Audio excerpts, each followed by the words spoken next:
Hey, what's up, guys? This is Sam OG. This is an early morning video. Going to work, and the weather is bad. Cold, rainy, windy, but it's all good. So,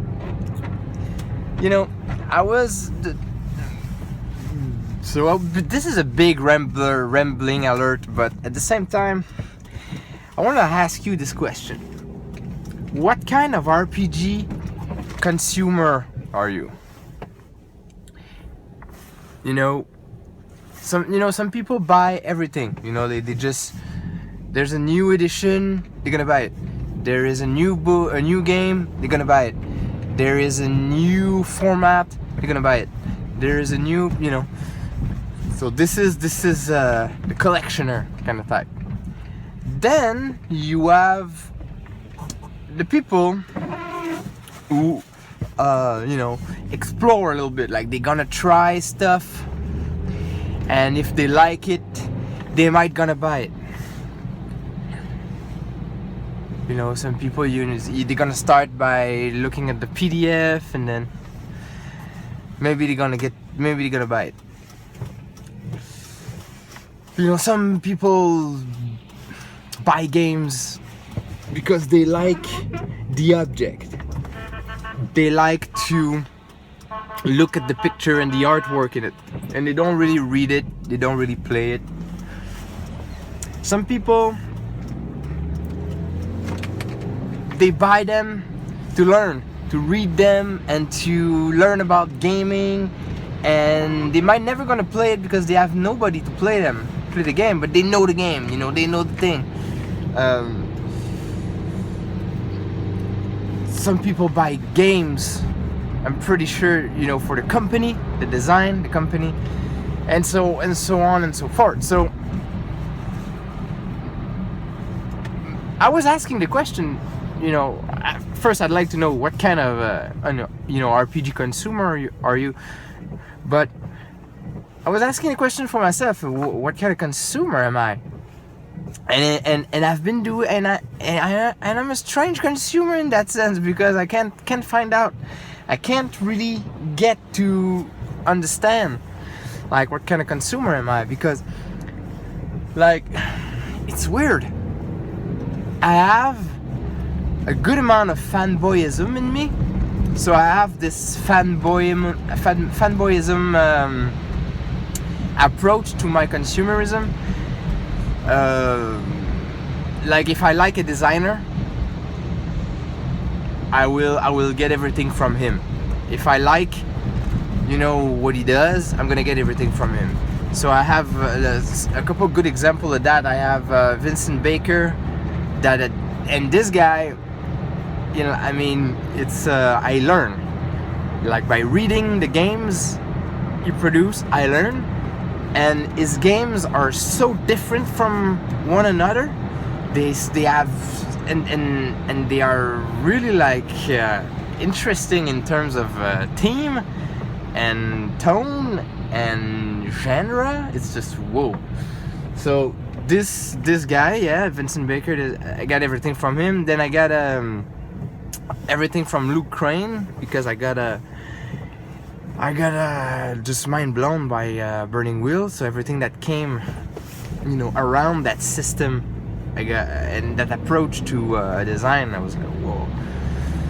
But then it's really weird. I'm really, like, picky on the games I buy, because it's just so damn expensive, way too expensive as a hobby. So I came to, so beside these two examples I gave, I think I came to realize that I'm a genre-based consumer. Like, it's important for me to have a game for every genre, because every once in a while there is so many of them genre out there. So I just, I'm not gonna say that it's possible to have a game to fit every genre, but you know what I'm saying. Like, there is I'm not gonna go fun trodden and be like, all right, so I have a game for all the bio, sci-fi, punk, political, Victorian age, on Mars, game. And I don't care about these categories. I am more of a general type, but not just genre in terms of aesthetic. Neither, not just in terms of aesthetic, but also in terms of game genre, like what kind of system, what kind of approach to gaming. I'm gonna give a couple examples. For example, in the aesthetic genre, for me, like you have fantasy, you have cyberpunk, you have sci-fi, you have horror, you have western, you have contemporary, and then in these categories you're gonna have all kinds of stuff. You have war games, political games, and all that. And in these categories you're gonna have all kinds of sub-genres, and this is where you're gonna go into really like specific kind of stuff. And that I don't really, I don't care much. If the game is good mechanically, maybe, but in terms of genre, I don't mind. So it's important for me to have a game to represent these genres. So that's why I got Traveler Mongoose. That's why I got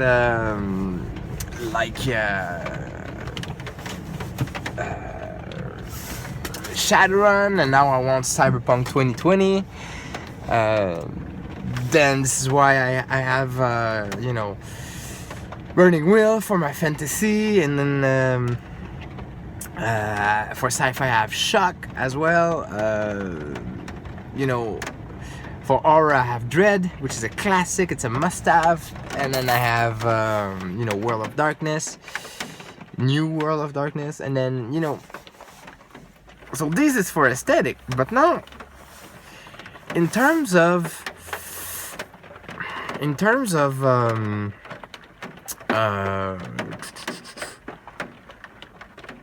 how can I say that? In terms of game style, like genre of games. I don't know how to say that. You guys might have a word for this in English, but like for example, if I take fantasy, if I have D&D, then I have Burning Wheel, then I have Dungeon Crawl Classic. 3 fantasy games. Really classic. This is fantasy. There's nothing fancy about it. D&D is gonna be my fight heavy, traditional, fight heavy, level, combat game, traditional, with levels and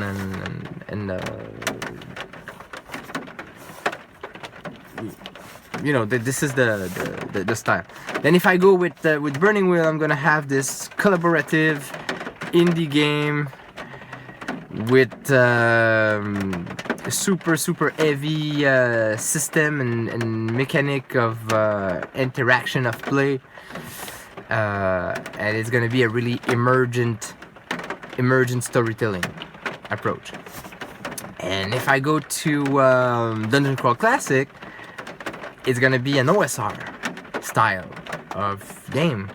So it's gonna be really like an old school mechanic, old school approach to storytelling, and it's gonna have that that flavor.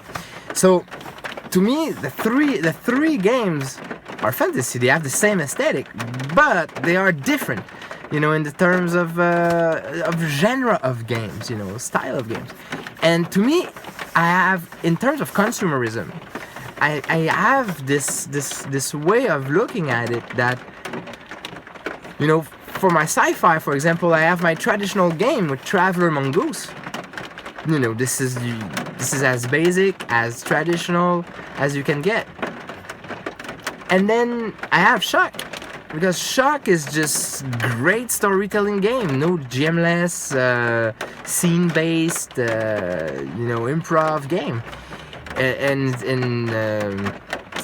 and they're gonna do some nice sci-fi, both of them, but it's not the same sci-fi experience at all. So for me, I like to also go into that route, and so every time I buy a game, I'm really picky. I'm not a collectioner at all. You know, I am a perfectionist. You know, I am a completist. You know, I like to complete stuff as much as I can.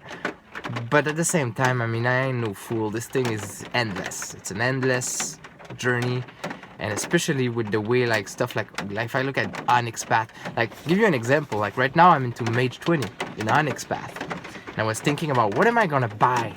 You know, should I go on drive-through and print on demand all the Mage supplement? And I was like, Jesus, you crazy? This is gonna cost you like thousands of dollars. So I asked myself, how am I gonna do this? You know, can I have them only in PDF? And of course, you know, PDF are really cheap, or they are free if they are on if you download them, if you pirate them. But at the same time, it's not the same because you don't have the object, you don't look at it, you cannot, you know, have it at the table and all kind of stuff. So I was asking myself, what if I want to have a good, useful, this for me, this is the key word, a useful collection of Mage book. I need to look at the ones that are necessary, the ones that are really good. And thinking about Mage right now, there is a book coming out about spheres. You know, it's how do you do that? And this book is go really into deep on how to cast magic, and it's the book of the magic system. You know, it's the magic system book of Mage, and this magic system is a classic, you know, really good magic system in any RPG. You know, it's really amazing what they did with it. So this book is obviously, you know, really worth buying for me, and if you're a Mage fan. Then I was thinking about and also they made different games. You know, you have the Dark Ages, you have the Sorcerer Crusade. Now you're gonna have the Victorian Age, and then you have the Mage 20, which is the contemporary setting. And this is another thing that I think it's worth buying when you are a World of Darkness fan. It's the historical line, because this is a setting that it's been going on for years, you know, in the real world. So it's like an history thing. And with Mage, what is really cool is that they make a good analogy with real history. So it's kind of like the history of paradigms. It's a really good, really neat game for that. So that's another thing that I would buy, because these are core books. They have specific rules for the era kind of thing, and it's nice. It's you have different classes, historical classes and stuff in it. So in Mage World, it's traditions. But anyway, so that's how I buy my stuff. That's the kind of consumer I am. It's like I'm not gonna get into all the games and all the things. I research. I look at categories and the type of experience that they provide me, and also, you know, the style of game. Like for example, if I go on a bigger scope, you know, I like my traditional games. You know, this is a kind of experience that I dig sometimes. So Mage 20 is one of them. Traveler Mongoose is one of them. Cyberpunk 2020 is one of them. These, you know, I dig that. You know, I have no problems. And I like my OSR a little bit. You know, there's some stuff in OSR that I like. So I would say a game like Advanced Fighting Fantasy. I don't know if you can class it as OSR, but you know, I dig it. Dungeon Crawl Classic. You know, this is I don't have this one yet, but it's coming soon. This is a game that I want, and you know, so if I want to have that experience, I'm gonna go there. So I need to have some of these games. Under the Vigil. This is a game that I have an idea that I want to do with it. So for my traditional when I want a traditional experience, I'm gonna go there. But that's not enough. I need some more interesting design. So I'm gonna go to I need my indie game. So now in the indie world, that's another problem, is that all games are really different. They're not gonna be the same. So that can become really crazy. So in terms of indie design, what I like is to go into those big categories as well. So I see as a big picture, like for me, I have a spectrum that I call the freeform spectrum kind of thing. Is where you have the really hardcore freeform game where there's no dice, no GM, just interaction kind of thing. And a good example of a game like that is Archipelago.